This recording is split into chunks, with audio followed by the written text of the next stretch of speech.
Senator Blumenthal, Senator Duckworth, please. Thank you, Mr. Chairman. And just a point of pride, I have to say, wow, the 53 Kilo is a remarkable aircraft. I wouldn't say that it's better than the Black Hawk. So just wanted to put that out there. I'd like to start by focusing in on acquisition and sustainment. And your role is confirmed, Dr. LaPlante. I think we're at a critical moment right now and need to make sure we're learning the right lessons and capitalizing on our strengths. For example, my personal interest in the Army's Future Vertical Lift program doesn't just come from my background flying Black Hawks or as chair of Airland, but also with a real interest and appreciation for how the Army has been investing in its next generation of vertical lift programs. I lived through the Comanche debacle as a young soldier, and it's so refreshing to see what is happening with Future Vertical Lift. As different FVL components develop, I want to make sure that we're learning from the program's successes so that we can try to replicate those across other acquisition programs and deliver necessary capabilities to our military on time and on budget. Our acquisition and maintenance need to be able to grow more agile, more innovative, and if we can't get there quickly, we may lose the opportunity to truly maintain our overmatch against our adversaries. Our small and disadvantaged businesses are drivers of agility and innovation, and as such, they must play a larger role in our defense industrial base. Yet the barrier to entry for these businesses is too high for many of them to achieve success, and the small business industrial base has shrunk over the past decade. The Department's February report on the state of competition in the defense industrial base calls out the need to remove these barriers and increase opportunities for small businesses. In Illinois, we have one of the largest concentration of tool and die manufacturers for the aerospace industry, for example. Dr. LaPlante, what role do you see small and disadvantaged businesses playing in our defense industrial base? If confirmed, how do you plan to address the recommendations in this report and make sure that DOD is supporting small, women-owned, and other disadvantaged businesses?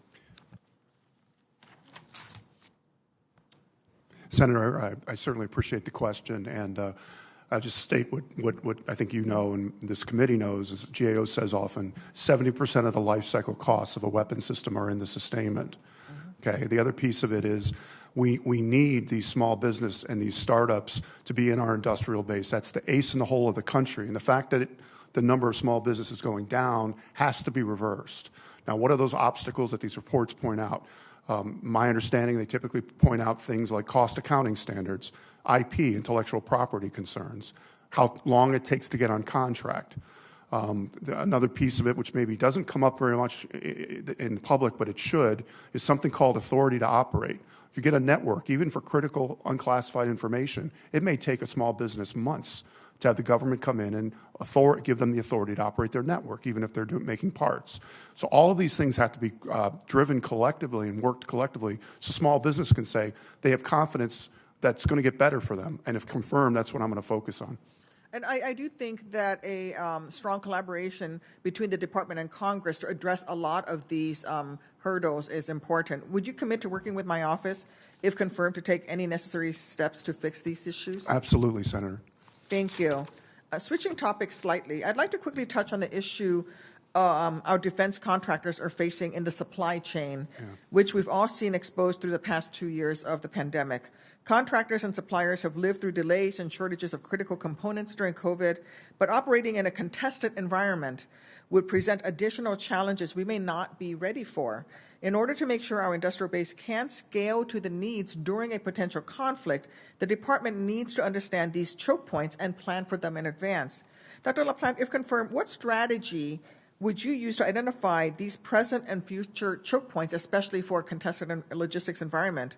And what are some steps you would recommend taking to mitigate these types of risks for both acquisition and sustainment? Yes, Senator, I would say to start with, we as a country have to have more hot production lines, period. Sometimes it means redundant production lines to deal with some of these single point failures.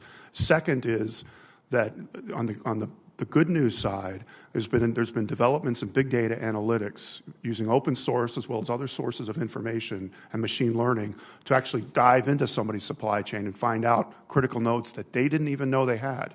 These are starting to come out there. Some of them are quite good. What I intend to do is find the best of breed of these, get the department to use them, and also make them available to small businesses so they understand their critical node as well as the primes.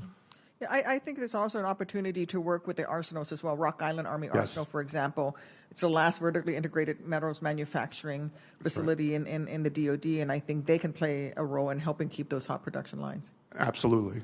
Thank you. I yield back, Mr. Chairman.